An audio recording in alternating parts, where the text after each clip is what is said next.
প্রথম ওভারে দিয়েছেন মাত্র 4 রান, সঙ্গে স্বীকার করেন টপ অর্ডার ব্যাটারের উইকেট। তবুও এক ওভারের পর আর বল হাতে দেখা যায়নি সাকিব আল হাসানকে। আর ব্যাপারটা যেন ঠিকঠাকভাবে হজম করতে পারছেন না বাংলাদেশি ক্রিকেট সমর্থকরা। সেই সঙ্গে দেশ থেকে জরুরি খবরে দলে নেয়া আরও 2 বাংলাদেশি অলরাউন্ডার মেহেদী হাসান মিরাজ এবং রিশাদ হোসেনের একাদশে না থাকাটাও অবাক করেছে সমর্থকদের। জরুরি ঘোষণায় হঠাৎ করেই লাহোর কালান্দার্স দলে ফেরানো হলো মেহেদী হাসান মিরাজকে। বাংলাদেশ সংযুক্ত আরব আমিরাত সিরিজের পর ডাকিয়ে আনা হলো রিশাদ হোসেনকেও। কিন্তু বাঁচা মরার এলিমিনেটর পর্বের ম্যাচে দেখা গেল 3 বাংলাদেশির মাঝে দলের একাদশে আছেন একজনই, সাকিব আল হাসান। আর সেই সাকিব প্রথম ইনিংসে বল হাতে পেয়েছেন মাত্র একবার, আর সেবারে দেখিয়েছেন নিজের মুনশিয়ানা।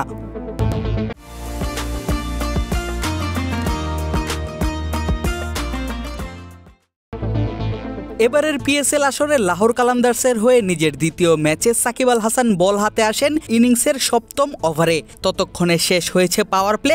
করাচির সংগ্রহ মাত্র 1 উইকেট হারিয়ে 70 রান। ঠিক সে সময় সাকিব এসে প্রথম বলেই দেন মহামূল্যবান ডট বল। দ্বিতীয় বলে জেমস ভিন্স এগিয়ে এসে বড় শট খেলার চেষ্টা করলেও সন্তুষ্ট থাকতে হয় সিঙ্গেলেই। তৃতীয় বলেও ডেভিড ওয়ার্নারের ব্যাট থেকে আসে আরেকটি সিঙ্গেল। চতুর্থ বলে আবারও ভিন্স চেষ্টা করেন বড় শটের, কিন্তু সফল হননি। আবারও আসে 1 রান। পঞ্চম বলেও ফলাফল একই, সিঙ্গেল। ষষ্ঠ বলে বড় শট খেলতে হাঁসফাঁস করতে থাকা ভিন্স নিজের ধৈর্য হারিয়ে খেলেই ফেলেন বড় শট। আর এতেই সাকিব তুলে নেন নিজের প্রথম শিকার, ফেরান জেমস ভিন্সকে। বুদ্ধিদীপ্ত বোলিংয়ে সাকিব প্রথম ওভারে দেন মাত্র 4 রান, সঙ্গে স্বীকার করেন 1 wicket.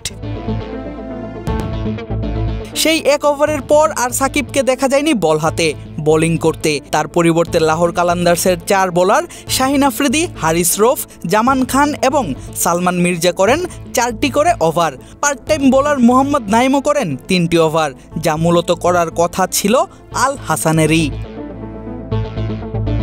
Adib Ashraf, Cric frenzy.